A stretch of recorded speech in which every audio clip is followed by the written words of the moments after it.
Tea கடை kitchen சொந்தங்களுக்கு வணக்கம். ஃப்ரெண்ட்ஸ், இன்னைக்கு பார்த்தீங்கன்னா ஒரு சூப்பரான இனிப்பு ரெசிபி தான் பார்க்க போகிறோம். அது என்னென்னு பார்த்தீங்கன்னா அரிசி அப்பம். அப்பம்னாலே நிறைய பேர் யோசிப்பாங்க. ஏன் அப்படின்னா மைதாவில் அப்பம் செஞ்சால் அவங்களுக்கு சாப்பிட பிடிக்காது. அந்த மாதிரி மைதா அப்பம் சாப்பிட விரும்பாதவங்களுக்கு இந்த மாதிரி ஒரு அரிசியில் அப்பம் செஞ்சு கொடுக்கலாம். சூப்பராக இருக்கும்.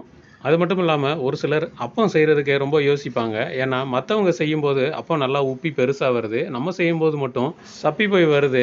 இது எதனால் அப்படின்னு ரொம்பவே யோசிச்சுட்டு இருப்பாங்க. அந்த மாதிரி உள்ளவங்களுக்கும் இந்த அப்பம் செய்கிறதுக்கு ரொம்ப ஈஸியாக இருக்கும். நீங்கள் யார் வேணாலும் இந்த அப்பம் செய்யலாம், எல்லாருக்குமே நல்லா சாஃப்டாக வரும்.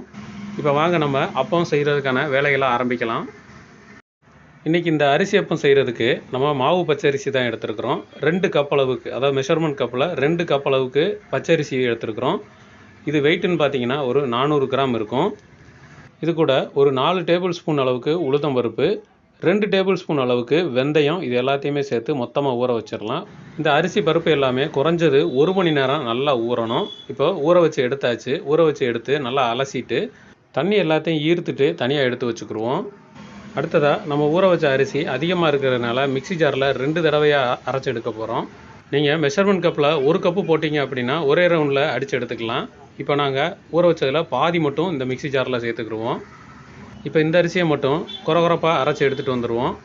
அடுத்ததாக இந்த அரிசியோட நம்ம அரைக்கிறதுக்கு இன்றைக்கி தண்ணி சேர்க்கலை. அதுக்கு பதிலாக தேங்காய் பால் எடுத்து வச்சுருக்குறோம். ஒரு அரை மூடி எடுத்து நல்லா 2 தடவை பால் எடுத்து வச்சுருக்குறோம். அதில் கொஞ்சமாக இதில் சேர்த்துக்கலாம்.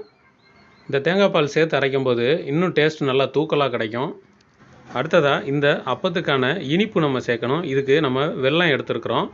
நம்ம அரிசி 2 கப் அளவு எடுத்ததுனால அதே அளவுக்கு 2 கப் அளவுக்கு வெல்லம் எடுத்து நல்லா பொடிச்சு வச்சுருக்குறோம். அதில் 1 கப் அளவுக்கு இதில் சேர்த்துக்கலாம். இப்போ இது எல்லாத்தையும் மறுபடியும் இந்த மாதிரி நல்லா ஒரு தோசை மாவு பதத்துக்கு அரைச்சி எடுத்துக்கிடுவோம்.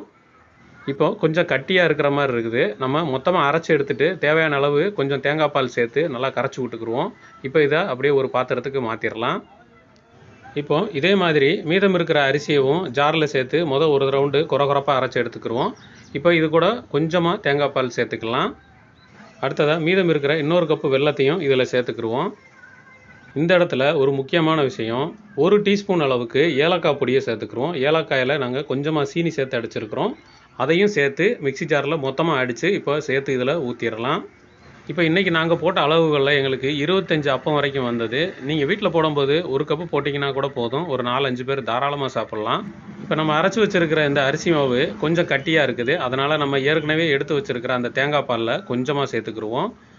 நீங்கள் வீட்டில் ரெடி பண்ணும் போதும் எடுத்து ஊற்றுற மாதிரி அந்த பதத்துக்கு கரெக்டாக இருக்கான்னு பார்த்துக்கோங்க. அதாவது நம்ம தோசை மாவு பதத்துக்கு இருந்தாலே போதும். அப்போ தான் நமக்கு எடுத்து ஊற்ற சரியாக வரும். இப்போ இந்தளவுக்கு தேங்காய் பால் சேர்த்து இது எல்லாத்தையும் மறுபடியும் நல்லா கலந்து விட்டுருவோம் ஒன்று போல்.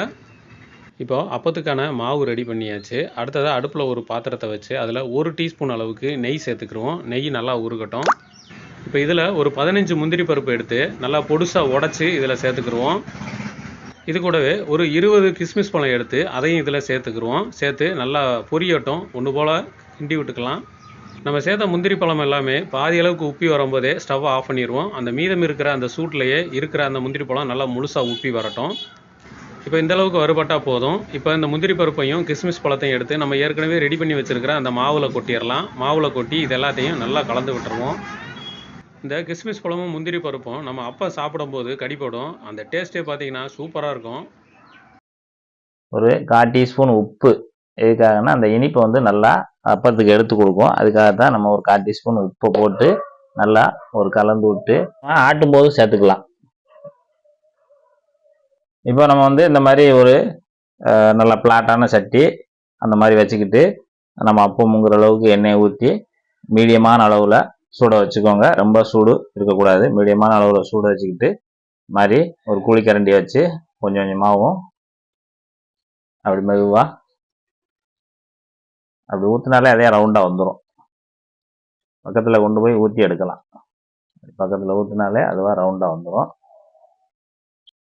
எல்லாத்தையும் நல்லா தேவை தக்கன எண்ணெயை வச்சு அளவாக கொஞ்சம் கொஞ்சமாக ஊற்றி நல்லா அழகாக அருமையாக ஊற்றி எடுத்துருங்க. அதுவாக தன்னால் எலும்பி மேலே வந்துடும். நம்ம தூக்கவே வேண்டாம். அதுவாக ஆட்டோமேட்டிக்காக கீழே வந்து அந்த இருக்கிற மிதமான சூட்லேயும் கீழே வெந்துருச்சுன்னா அதுவே மேலே எந்திரிச்சு வந்துடும். எந்திரிச்சு வந்த உடனே நம்ம புரட்டி விட்டுக்கலாம். நான் தீயோட அளவு வந்து மீடியமாக தான் வச்சுருக்கேன். இப்போ இதெல்லாம் கிட்டத்தட்ட ரெடி ஆயிடுச்சு.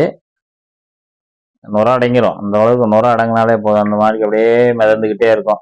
அந்த அளவுக்கு நுரை இல்லாமல் துருன்னு இல்லாமல் மிதந்துக்கிட்டே இருக்கும். அந்த ரெடி ஆயிடுச்சு. அந்த மாதிரி ரெடியானதை இந்த மாதிரி ரொம்ப கொஞ்சம் வெள்ளையாக இருந்துச்சு அப்படின்னா மறுபடியும் இருக்க பிரட்டி விட்டுக்கோங்க. 2வது பரட்டு பிரட்டியாச்சு.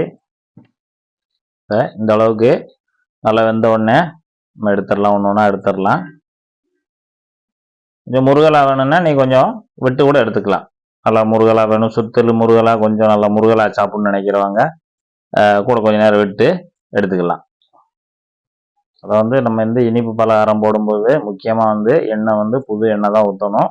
கார எண்ணெய் எதுவும் ஊற்றிடக்கூடாது. இனிப்பு பலகாரம் போடும்போது மட்டும் எப்பயுமே எண்ணெய் ஃப்ரெஷ்ஷான எண்ணெய் தான் ஊற்றணும்.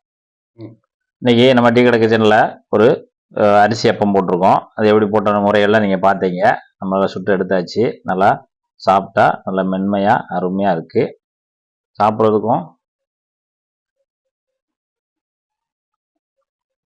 மெதுவாக அதில் ஒரு டேஸ்டியாக அந்த உளுந்து இதெல்லாம் சேர்த்ததுனால இது ஒரு வித்தியாசமாக அது ஒரு அருமையான முறையில் நல்லா இருக்குது. இது போன்று நீங்களும் உங்கள் வீட்டில் இல்லத்தில் நல்லா செஞ்சு சாப்பிட்டு எப்படி வந்தது சுவையை ஒரு ரசனையோட நம்ம கமெண்டில் சொல்லுங்கள். நன்றி, வணக்கம்.